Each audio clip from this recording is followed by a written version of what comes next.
There's a fan that can cool your entire house using about 200 watts. Your central air conditioner pulls 3,000 to 5,000 watts. That is 1/10 the energy. The fan costs $200 to $600. No compressor, no refrigerant, no ductwork, no service contract. And unlike your air conditioner, which dies in 15 to 20 years, and then asks you to spend another $5,000, this fan just keeps going, decade after decade. It is called a whole house fan. And for the first half of the 20th century, it was the standard way Americans cooled their homes. Then, around 1960, we stopped using it, not because it failed, not because anyone tested it and found it weak, not because the physics stopped working. This is what it does, what it costs, and why you have almost certainly never been told about it. Here's how it works. And I want you to notice how simple it is compared to the machine sitting outside your house right now. Evening comes, the sun drops, the outside air cools to 65, maybe 70 degrees. You open a few windows, 4 to 6 inches is enough, and flip a switch. The fan is mounted in your ceiling, usually in a central hallway, venting straight up into the attic. It pulls cool night air in through every open window in the house, not recycled air pushed through the same dirty ducts your system has been circulating all day. Actual outdoor air, moving through the bedroom, through the hallway, through the kitchen.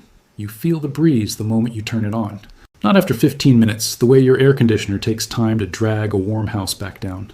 Seconds. Meanwhile, the air that has been baking in your attic all day, 130, 140 degrees, gets blasted out through the roof vents in minutes. That attic was radiating heat down through your ceiling all afternoon. Your air conditioner was running a marathon against it. The fan wipes it out in minutes. But here's the part most people miss. The fan is not just cooling the air, it is cooling the house itself. The walls, the floors, the furniture. Everything in your home holds heat, and all day long that mass has been soaking it up. A house that ran air conditioning all night cooled the air, but not the walls. By 10 a.m., those walls are radiating yesterday's heat back into every room, and the compressor kicks on again. A house that ran a whole house fan cooled the walls themselves. By 10 a.m., those walls are still absorbing heat instead of creating it. The structure holds. Noon, still comfortable. 2 p.m., still holding. That is thermal mass cooling. Your air conditioner manufactures cold air from scratch using a compressor and a chemical refrigerant. This fan moves air that is already cold. That is why the energy gap is 10 to 1. Now let me put some numbers on what that gap actually costs you. During summer, your air conditioning compressor is the single biggest electricity draw in your house, bigger than your water heater, bigger than your dryer, bigger than everything. A central air conditioning system runs $3,000 to $7,000 installed. Monthly summer bills land between $150 and $350 depending on your climate. The average American household spends $300 to $550 a year on cooling alone. And the unit lasts 15 to 20 years. Over a 30-year mortgage, you're buying 2 of them. That is $6,000 to $14,000 just in replacement costs before you count the annual service calls, the refrigerant recharges, the filter changes, the duct cleaning. The lifetime cost of air conditioning a house is not a number most people have ever added up. There's a reason for that. A whole house fan costs $200 to $600 for the unit. Most homeowners install it themselves in half a day. It goes in a ceiling opening with some attic venting. It draws 200 to 700 watts, depending on the size and speed. Monthly operating cost, even running it every night, is $10 to $30. At California electricity rates, running a central air conditioning system costs about 67 cents per hour. Running a whole house fan on low costs 1.8 cents per hour. On high, it costs 6.5 cents per hour. That is 10 to 37 times cheaper. Same house, same evening.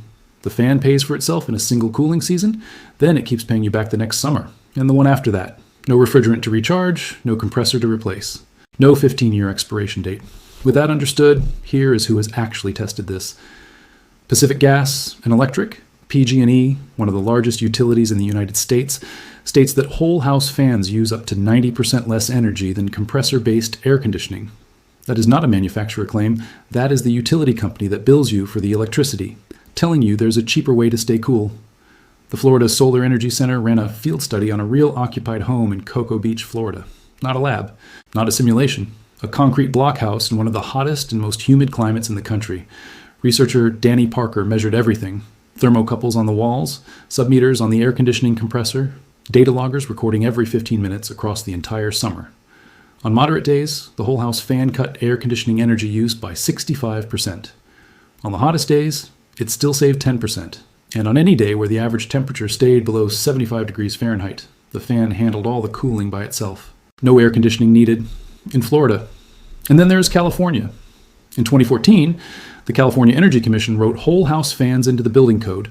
Title 24, the state's energy efficiency standard, requires whole house fans in new residential construction across 7 climate zones covering Sacramento, Fresno, Pasadena, Riverside, and most of the Central Valley.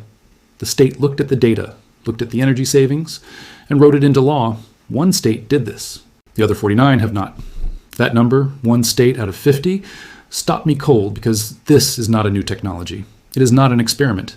It is one of the oldest cooling systems in America. Thomas Jefferson designed Monticello with a large central hall, aligned windows, and an octagonal cupola at the top of the house, specifically to draw hot air up and out through natural convection. The same principle was at work across the region. No electricity, no fan, just architecture shaped around moving air. Before air conditioning existed, every home in the American South was designed this way. Breezeways ran through the center of the house. Shotgun layouts were oriented so wind passed through every room. Sleeping porches on the second floor let families sleep on summer nights with screen doors swinging and the sound of crickets louder than anything mechanical. The electric whole house fan appeared in the early 1900s. By the 1940s and 1950s, it became the standard way Americans cooled their homes. There was nothing else. Then air conditioning went residential. And here's the thing.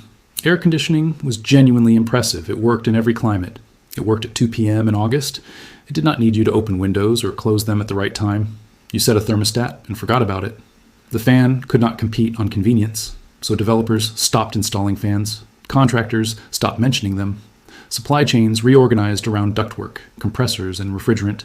Homes became more tightly sealed. Windows stopped opening as far, and within 1 generation, the whole house fan went from standard to forgotten. Not because it stopped working, because something more convenient came along. And that something happened to cost 10 times more to operate. Now, here is something your air conditioner is not doing for you, and it is worth knowing. Your air conditioner recirculates the same air through the same ducts over and over. It cools it, pushes it out, pulls it back, and cools it again. The air in your house right now has been through that loop hundreds of times. EPA's own data says that the air inside your sealed, air-conditioned home is 2 to 5 times more polluted than the air outside. Dust, pet dander, volatile organic compounds released from your furniture and carpet, cooking particles, carbon dioxide from your family breathing all day in a sealed box. A whole house fan replaces the entire air volume of your home in 3 to 4 minutes. Every cycle, the stale air goes out through the attic and fresh outdoor air comes in through the windows. During COVID, EPA specifically noted that whole house fans help reduce airborne virus transmission by increasing ventilation with outside air. Your air conditioner keeps you cool inside a closed loop. This fan keeps you cool and flushes that loop out. And there is another benefit that almost nobody talks about. Every hour your air conditioner compressor does not run is an hour of wear. It does not accumulate. Startup cycles, the moment the compressor kicks on, are the hardest stress on the system. That is when most failures happen. A whole house fan cuts your compressor's runtime by half or more. Fewer cycles, fewer refrigerant leaks, fewer capacitor failures, fewer mid-season breakdowns. You're not just saving on electricity.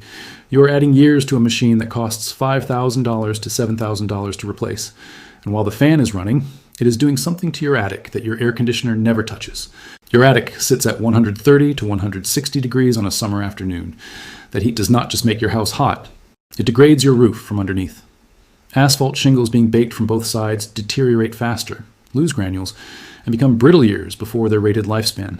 Shingle manufacturers can void your warranty if they find evidence of inadequate attic ventilation. A whole house fan drops that attic temperature by 30 to 50 degrees every evening. Less heat stress on your roof every night all summer. You are protecting a roof replacement that would cost $10,000 to $15,000 without even thinking about it. All right, a few things are worth being honest about, because if I oversell this, you will stop trusting me. And this only works if you can trust what you hear here. A whole house fan works when the outside air is cooler than the inside air. That means evenings, nights, and early mornings. You're not running this at 2 p.m. in July. This is the tool that handles the other 14 hours, the ones your air conditioner is grinding through because nobody thought to offer you an alternative. In dry climates with big day-to-night temperature swings, for example, California, Colorado, the Mountain West, and the Great Plains, the thermal mass effect from running the fan overnight keeps the house comfortable well into the afternoon. In those climates, the fan can handle the entire cooling season by itself, or nearly so. That is where the 90% number comes from. The Building America Solutions Center, a Department of Energy resource, says the ideal conditions are nighttime temperatures below 67 degrees and a day-to-night swing of 20 degrees or more. That describes a huge portion of the western and northern United States for 3 to 5 months of the year. In humid climates like the southeast and the Gulf Coast, the usable window is smaller. Pulling in moist night air can make the house feel muggy even if the temperature drops. In those regions, the fan earns its keep during the shoulder seasons, spring and fall, and cuts weeks or months off, the time your air conditioner has to run during summer. Even in Cocoa Beach, Florida, the Florida Solar Energy Center measured meaningful savings. Not 90%, but enough to pay for the fan many times over. None of these are deal breakers, but they are worth knowing before you cut the ceiling open. Old whole house fans had a reputation for noise, loud, rattling, vibrating. That was a real problem, and it is why many people in older homes had them removed. Modern units run at 40 to 52 dB, about the volume of a quiet conversation. The quietest models hit 37 dB, closer to a whisper than a dishwasher. You can sleep through it. The fan opening in your ceiling does create a question in winter because it is essentially a hole to the attic. Modern units come with insulated dampers that seal automatically when the fan shuts off. Older models without a damper need a winterization insert that costs $30 to $50 and takes about 10 minutes to install. Installed and insulated, it seals until spring. Even in cold months, the fan can be useful on a mild afternoon. Run it for 5 minutes to flush stale air, including cooking smells, off-gassing, and the stuffiness that builds in a closed-up home. Windows open, fan on. Air replaced, fan off. Windows closed. The house barely loses a degree. The fan requires a few open windows. And that raises a fair question about security in single-story homes. But the windows only need to open 4 to 6 inches, not enough for a person to fit through. Standard window locks can hold that gap. Newer systems offer motorized actuators that open the windows when the fan turns on and lock them shut when it powers down. Because the fan pulls in outdoor air, keep it off on days when air quality is poor, such as wildfire smoke, high pollen, or heavy pollution. On those days, air conditioning earns its keep. Do not run the fan and the air conditioning at the same time. The fan needs open windows. Air conditioning needs a sealed house. Running both is fighting yourself. If you have an older gas furnace or water heater with open combustion, the kind that draws air from the room, a powerful whole house fan can create enough negative pressure to pull exhaust gases back into the house. That is called backdrafting. The remedy is a carbon monoxide detector and, ideally, sealed combustion appliances, which modern building code already encourages. If your gas appliances were installed in the last 15 years, this almost certainly does not apply to you. Now picture a Wednesday evening in July. You've been at work all day. The house is warm. You walk in and flip a switch. Within seconds, cool air is moving through the hallway. Real night air at 66 degrees is flowing across your skin. You walk to the bedroom, and the sheets are cool when you pull them back. The ceiling fan you usually need on high is off. The house is not just cold, it is quiet. No compressor humming outside the window, no ductwork ticking, just the low, even sound of the fan in the attic, barely louder than the breeze it is pulling through. By the time you fall asleep, the house is 67 degrees, and the air conditioning has not turned on once. No meter spinning, no refrigerant cycling, no electricity running through that condenser coil. Just cool air moving through a house that is doing what every house in America used to do before we decided cooling had to be complicated. Morning comes. You close the windows and shut the fan off. The tile floor feels cold under your feet. The walls are cool to the touch. You make coffee and realize sometime around noon that you forgot to turn the air conditioning on because you did not need it. The house held. That evening, you do it again. For the cost of running a couple of light bulbs, you are cooling the same house that cost your neighbor $300 a month. Your compressor is resting. Your roof is lasting longer. Your air is cleaner. And the fan that makes all of that happen costs less than a single service call on the machine it is quietly replacing. Whole house fans cooled this country for half a century. The physics did not change. The fan did not change. We just forgot about it when something more convenient came along.